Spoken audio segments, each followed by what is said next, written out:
a big, clumsy oaf. Man, you some kind of spitfire. Could you just tell us who you've got with you here tonight? So, we've got Heather, my family dentist, Sarah, an old school friend with her husband Nick.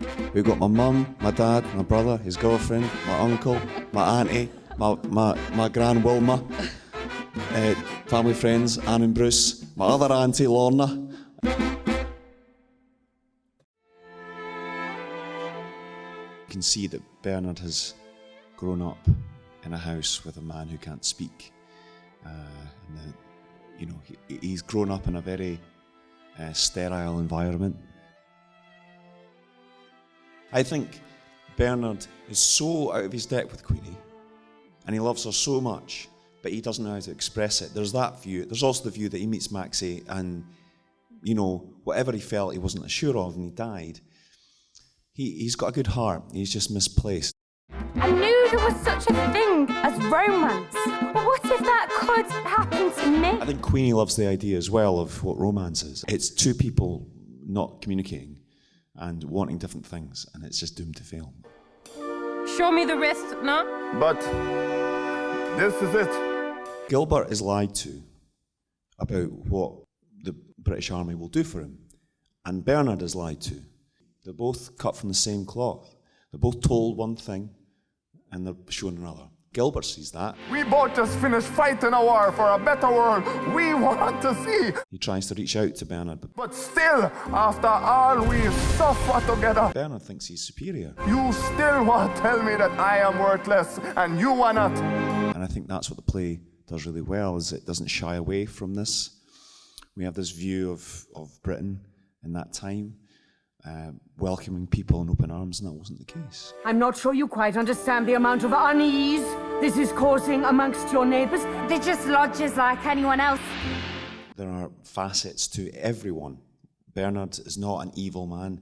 He's a complicated man, and he's a Wally, but he's not evil. He has got the capacity for love.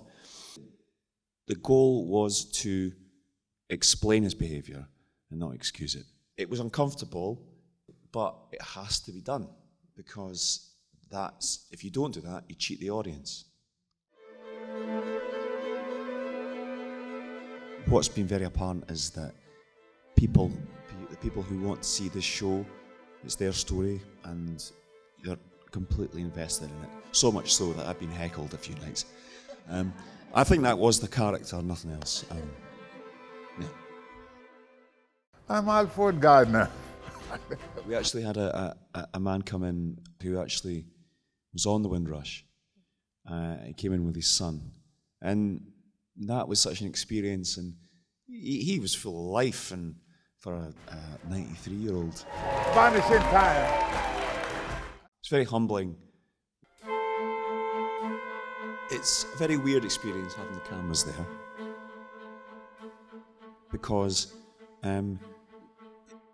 they're sort of like the audience, but you know that the camera is getting every little detail. Whereas the audience take the whole picture in.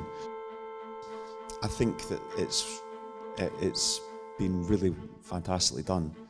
The camera crews, there's like 5 or 6 cameras in the audience, big massive rigs, and they're so well organised.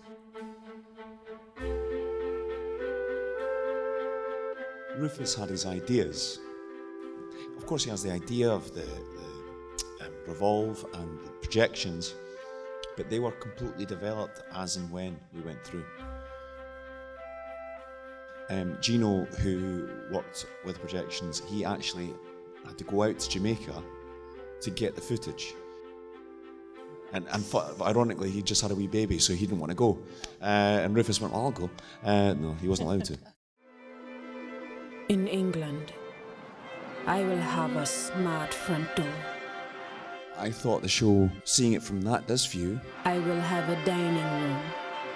Maybe I'm biased, but it's a fantastic piece of work, really. I was moved. A starched white tablecloth, embroidered with bows. I thought I was blown away by the people's performances and the show and the lights. the way it's structured. The I thought it was music wonderful. as well. Music, oh, that music, those strings at the end just get you, you know.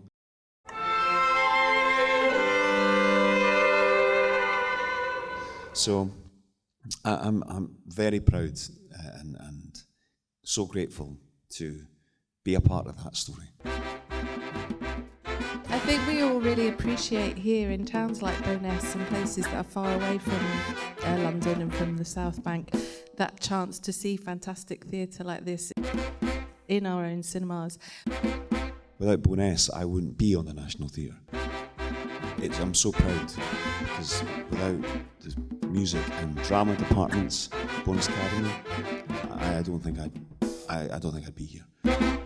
So that's why I'm glad to be here, because this town means a lot to me.